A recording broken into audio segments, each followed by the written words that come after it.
Hello students, this is the second part of chapter biomolecules. तो इससे पिछली वाली वीडियो में हमने जो है बायोमोलिक्यूल्स के चैप्टर में कितने जो इम्पोर्टेंट पार्ट्स हैं उसके बारे में बताया था। जिसमें थे carbohydrates, proteins, vitamins and nucleic acids. और उसके बाद क्लासिफिकेशन ऑफ कार्बोहाइड्रेट्स भी कराया था 3 बेसिस पर। तो उससे आगे आज स्टार्ट करते हैं। तो यहाँ पे जो है कार्बोहाइड्रेट्स में ही आता है ग्लूकोज। ग्लूकोज जिसे हम डेक्सट्रोज भी बोलते हैं।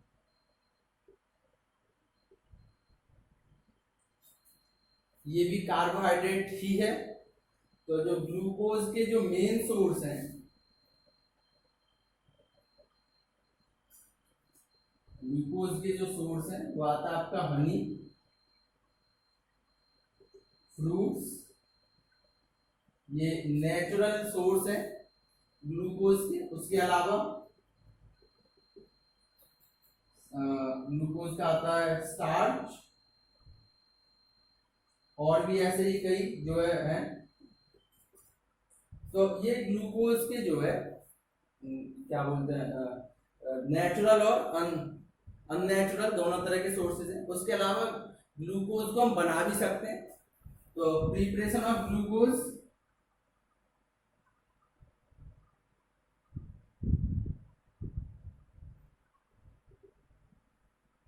में जो फर्स्ट प्रिपरेशन आती है वो आती है फ्रॉम केन शुगर, नॉर्मल चीनी से या फिर गन्ने के रस से। तो number first from cane sugar, ठीक। केन शुगर या चीनी का फॉर्मूला था C12H22O11। इसमें वाटर मॉलिक्यूल मिलाते हैं और कुछ प्रेजेंस होती है डाइल्यूट HCl या डाइल्यूट H2SO4 की। तो इसके साथ जब इसे हीट करते हैं तो ये आपका ग्लूकोज और फ्रक्टोज में टूट जाता है, C6H12O6 प्लस C6H12O6। तो ये आपका हो जाएगा ग्लूकोज, हो जाएगा फ्रक्टोज। दोनों के फॉर्मूले सेम है ग्लूकोज और फ्रक्टोज के, केवल अंतर इतना आता है कि इन दोनों के जो फंक्शनल ग्रुप है वो अलग है। ग्लूकोज में जो फंक्शनल ग्रुप है वो है एल्डिहाइड, और फ्रक्टोज में जो फंक्शनल ग्रुप है वो है कीटोन। ठीक है, इसे नोट करें। उसके बाद में सेकंड प्रिपरेशन ऑफ ग्लूकोज आती है फ्रॉम स्टार्च और सेलुलोज। तो स्टार्च या सेलुलोज से जो ग्लूकोज बनता है वो भी सेम वैसे ही है, ज्यादा अंतर नहीं आता। स्टार्च का फॉर्मूला होता है C6H10O5। ये स्टार्च का फॉर्मूला है। और इसमें n molecule of water add किए जाते हैं in presence of dilute HCl और डाइल्यूट H2SO4 के साथ। और जब इसे हीट करते हैं, हीट के बाद में ये जो है C6H12O6 ग्लूकोज में जो है कन्वर्ट हो जाता है। केवल आपको जो है हाइड्रोजन या 10 है, यहाँ 2 है तो ये 12 है, ऑक्सीजन और 1 5, ये 6। इस तरह से आपका ये ग्लूकोज में जो है कन्वर्ट हो जाता है। नोट करें इसे। उसके बाद में जो नेक्स्ट आता है, जब आपने ग्लूकोज बना लिया C6H12O6, तो उसके बाद ग्लूकोज का वो मॉलिक्यूलर स्ट्रक्चर है। इसका जो है नॉर्मल बॉन्ड स्ट्रक्चर क्या होता है वो देखें। Structure of glucose, structure of glucose. तो ग्लूकोज में जो है aldehyde as a functional group. उसके बाद में C, उसके बाद में ये जो सेकंड वाला कार्बन है इसका OH लेफ्ट में, H3, उसके बाद चौथा, पांचवा और छठा। इस तरह से ये ग्लूकोज का जो है स्ट्रक्चर होता है। इसे इन कार्बनों को बोलते हैं कायरल कार्बन। और ये जो स्ट्रक्चर है पूरा उसे बोलते हैं फिशर प्रोजेक्शन। Fischer projection. एक साइंटिस्ट थे फिशर, जिन्होंने ये स्ट्रक्चर को, ग्लूकोज के स्ट्रक्चर को जो बनाया था, और किन किन रीजन से ये स्ट्रक्चर बना उसका उन्होंने पूरा क्लैरिफिकेशन दे रखा था। तो इससे पहले स्ट्रक्चर देखें, उसके बाद देखते हैं कि क्या क्या इन्होंने जो इस स्ट्रक्चर को बनाने के लिए क्या क्या मापदंड दिए थे, क्या क्या इसमें जो है चीजें ऐड की थी कि यही स्ट्रक्चर जो है बनकर आया। नोट करें इसे।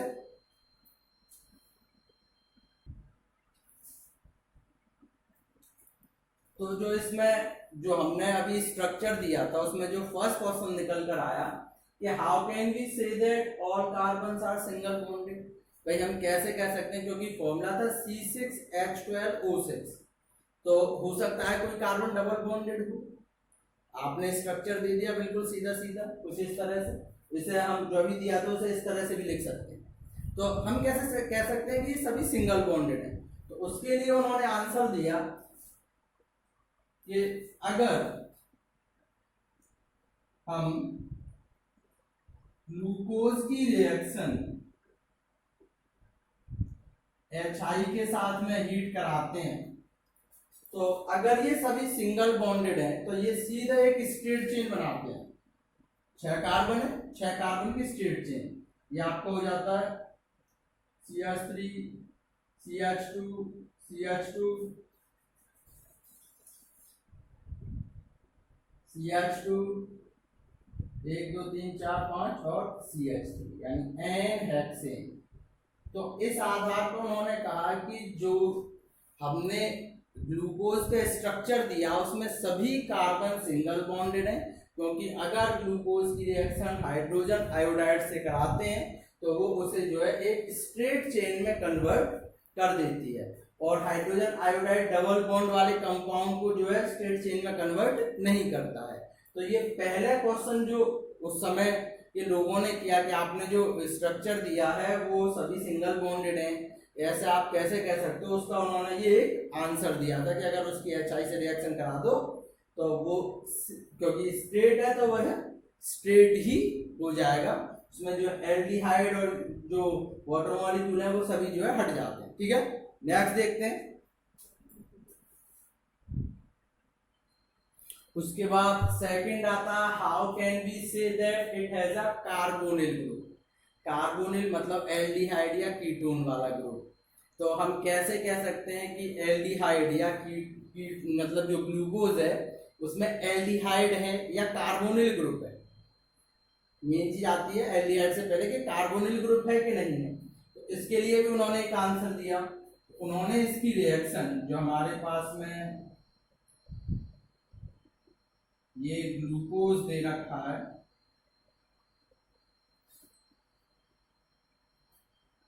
इसकी रिएक्शन हाइड्रोक्सिल एमीन से करा दी, NH2OH, हाइड्रोक्सिल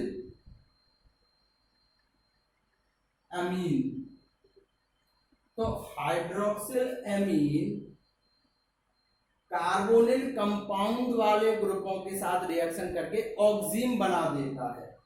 तो यहां पे हो जाएगा CH डबल बॉन्ड NOH और ये CHOH होल ट्वाइस और ये CH2OH।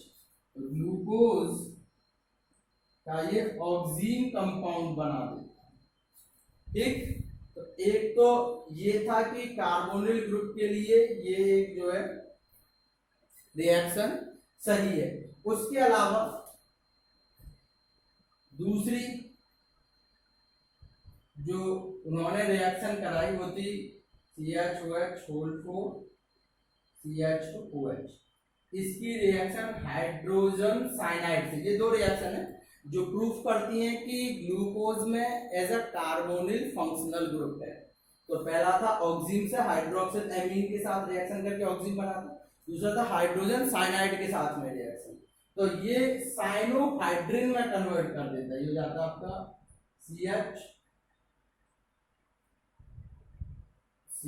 होल 4 CH2OH, एक तरफ हो जाएंगे ये OH, एक तरफ हो जाएंगे CN और एक तरफ हो जाएगा ये OH। ठीक, तो ये साइनोहाइड्रिन, साइनाइड और हाइड्रोक्सिल ग्रुप का जो कंपाउंड बना देता है ये साइनोहाइड्रिन कंपाउंड, ये ऑक्सीन कंपाउंड। तो ये दो रिएक्शन उन्होंने दी जिससे ये प्रूफ हुआ कि जो हमारे पास में एज ए ग्लूकोज का स्ट्रक्चर है और उसमें हमने उसे एल्डिहाइड दे रखा है या उसमें कार्बोनिल ग्रुप है, वो इससे प्रूफ होता है कि उसकी साइनोहाइड्रिन HCN से रिएक्शन करा के दिखा दी और हाइड्रोक्सिल एमीन से रिएक्शन करा दी, जिससे कि ऑक्सीन और साइनोहाइड्रिन बने, जो केवल और केवल जो है कार्बोनिल ग्रुप वाले कंपाउंड ही बनाते हैं। नोट करें इसे। उसके बाद थर्ड आता है क्वेश्चन के how can we say that it has a aldehyde functional group. तो ग्लूकोज का जो स्ट्रक्चर है उसमें जो फंक्शनल ग्रुप माना गया है वो एल्डिहाइड है। हम कैसे मान लें एल्डिहाइड है, कीटोन क्यों नहीं? तो उसके लिए उन्होंने जो है ब्रोमीन वाटर से रिएक्शन कराई। ये जो है CHOH होल 4 CH2OH, ये हमारे पास में ग्लूकोज, इसकी mild oxidising agent bromine water के साथ रिएक्शन कराती है। ब्रोमीन वाटर जो है एल्डिहाइड को कार्बोक्सिलिक एसिड में कन्वर्ट कर देता है।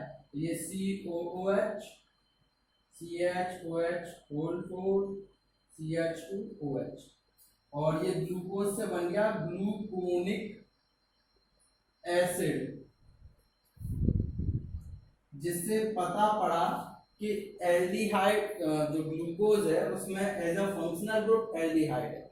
इसकी आइडेंटिफिकेशन आप जो फेलिंग्स टेस्ट और जो है सिल्वर नाइट्रेट टेस्ट जो है उससे भी आप इसकी कर सकते हैं, ठीक है ना।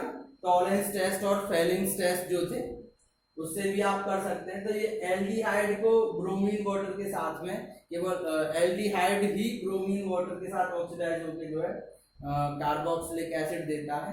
इसके अलावा टॉलरेंस टेस्ट और फेलिंग्स टेस्ट से भी इसकी आइडेंटिफिकेशन हो गई कि ग्लूकोज में जो है as a aldehyde functional group है। नोट करें इसे। उसके बाद नेक्स्ट आता है कि how can we say that it has 5 hydroxyl OH group. तो हम कैसे कह सकते हैं कि भाई C6H12O6 ग्लूकोज का जो मॉलिक्यूलर फॉर्मूला है उसमें 5 OH functional as a 5 OH hydroxyl group है। तो इसके लिए भी उन्होंने जो एक रिएक्शन दी जिससे कि ये प्रूफ हो गया कि उसमें 5 OH as a hydroxyl group लगे हुए हैं। वो ये था कि ये एल्डिहाइड, ये CHOH होल 4 और ये CH2OH, इसकी रिएक्शन एसिटिक एनहाइड्राइड से कर दो। एसिटिक एनहाइड्राइड होता है CH3CO होल ट्वाइस, उसे बोलते हैं एसिटिक एनहाइड्राइड। अब इसमें जो 5 OH थे वो 5 के 5 OH इस एसिटिक एनहाइड्राइड से रिएक्शन करके पेंटा एसीटेट कंपाउंड बनाते हैं। और ये नहीं बनाता, ये रिएक्शन नहीं करता, केवल ये और ये रिएक्शन करके 5 पेंटा एसीटेट कंपाउंड बनाते हैं। तो इससे कंफर्म हो जाता है कि भाई 5 ही OH हैं और वो एक स्टेबल कंपाउंड है, ठीक है ना। देखें जरा, हो जाएगा CHO, हो जाएगा CHO, C double bond O, CH3 whole 4, फिर यहाँ पे CH2O, C double bond O, CH3, ये आपका पेंटा एसीटेट कंपाउंड ऑफ ग्लूकोज। तो जब 5 OH थे तभी उन्होंने जो है एसिटिक एनहाइड्राइड्स ने 5 OH के साथ रिएक्शन करके पेंटा एसिटेट कंपाउंड बनाया, जिससे ये कंफर्म होता है कि इसमें 5 OH as a hydroxyl group के फॉर्म में एग्जिस्ट करते हैं। ठीक है, नेक्स्ट देखें। उसके बाद नेक्स्ट आता how can we say that it has a primary alcoholic group, कि कैसे कहते हैं कि इसमें एक प्राइमरी एल्कोहलिक ग्रुप भी है, क्योंकि ऊपर तो हमारे पास में आपने एल्डिहाइड लगा ही दिया CHO, फिर CHOH होल 4 और फिर CH2OH, ये प्राइमरी एल्कोहलिक ग्रुप भी है, यानी कि नीचे एक OH लगा हुआ है। इसके लिए आप क्या करोगे, तो इसके लिए उन्होंने जो है इसकी नाइट्रिक एसिड से ऑक्सीडेशन करा दिया, ऑक्सीडेशन डाइल्यूट नाइट्रिक एसिड से। और आपको पता ही है कि नाइट्रिक एसिड जो है एल्डिहाइड और अल्कोहल को जो है कार्बोक्सिलिक एसिड में ऑक्सीडाइज कर देता है, तो ये हो जाएगा इधर COOH CHOH होल 4 COOH। इस तरह से ये सैकरिक एसिड बना,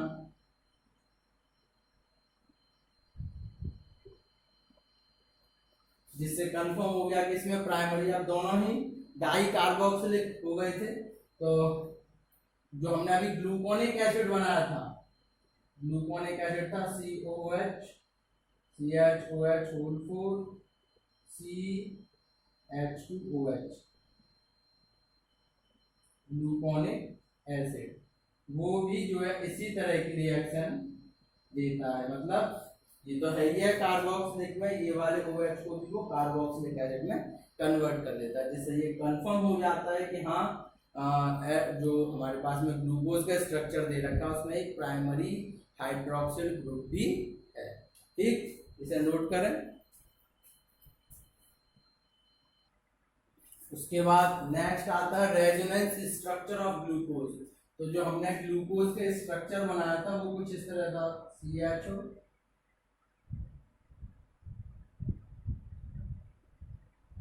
CHOH COH H 1 2 3 4 5 और 6। केवल थर्ड वाले कार्बन का OH जो है लेफ्ट में है।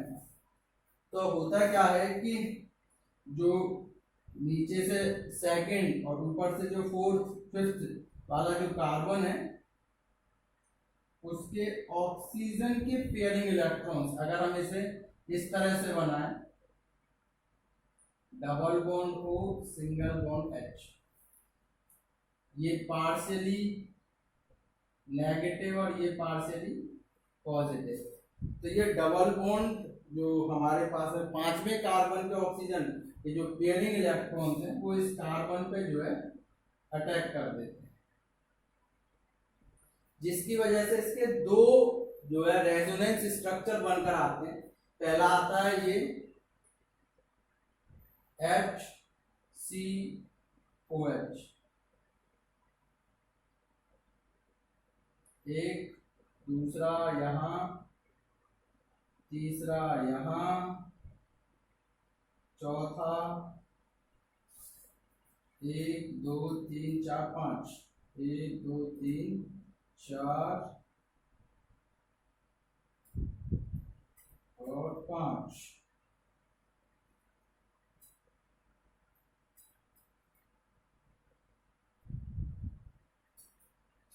एक तो ये स्ट्रक्चर आता है और एक ये OH इधर आ जाए, ये वाला स्ट्रक्चर C, यहाँ OH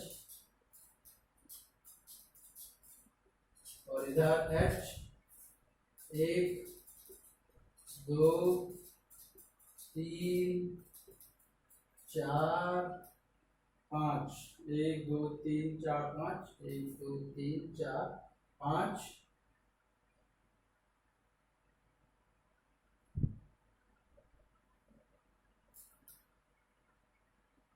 और CH2OH, यहाँ H, यहाँ OH, यहाँ H और यहाँ H। तो इस तरह से ग्लूकोज के जो है दो रेजोनेंस स्ट्रक्चर बन के आते हैं, एक ये वाला और एक ये वाला। इसे हम बोलते हैं, जो राइट में है उसे बोलते हैं अल्फा डी पॉजिटिव ग्लूकोज, और इसे बोलते हैं बीटा डी पॉजिटिव ग्लूकोज। तो ग्लूकोज के दो रेजोनेंस स्ट्रक्चर हैं और दोनों के अलग अलग नाम हैं। इनका क्या रीजन है इसे अभी बताएंगे, तब तक इसे नोट करें। तो जो अभी हमने रेजोनेंस स्ट्रक्चर दिया था उसमें अल्फा बीटा प्लस डी का क्या मतलब है इसे नोट कर लें। अल्फा फॉर फर्स्ट कार्बन, जो पहला वाला कार्बन था उसका OH अगर राइट साइड में है तो इसलिए उसे अल्फा बोलते हैं, और beta for first carbon having OH in left side, इसलिए उसे बीटा नाम दिया गया। उसके अलावा D for its specific configuration, D जो है इसके स्पेसिफिक कॉन्फ़िगरेशन के लिए कि इसे हम जो है इस तरह से लिखते हैं, ना कि इस तरह से, ठीक है ना। तो इसीलिए उसे डी शेप दे रखी है। आगे की क्लासेस में इसे और डिटेल में समझाया गया। यहाँ के लिए केवल इतनी कि डी स्पेसिफिक कॉन्फ़िगरेशन के लिए। उसके बाद थर्ड आता है प्लस साइन और माइनस साइन। तो plus for its molecules rotate in right side in 3D। Plus sign इसलिए आता है क्योंकि इसके मॉलिक्यूल्स थ्री डायमेंशनल में जो है राइट साइड से रोटेट होते हैं, घूमते हैं। और नेगेटिव इसलिए अगर आता है तो negative for its molecule rotate in left side in 3D, ठीक है ना। तो इस तरह से उन्होंने पूरे साइन का स्पेसिफिकेशन दे रखा है कि जब हम इसका रेजोनेंस स्ट्रक्चर देते हैं और उसका अल्फा डी प्लस ग्लूकोज या बीटा डी प्लस ग्लूकोज के लिए क्या क्या इसके यूजेज हैं, ठीक है। इसे नोट करें। आज के लिए इतना ही। नेक्स्ट वीडियो में से नेक्स्ट कंसेप्ट है उसके बारे में डिस्कस करेंगे। तब तक के लिए गुड बाय।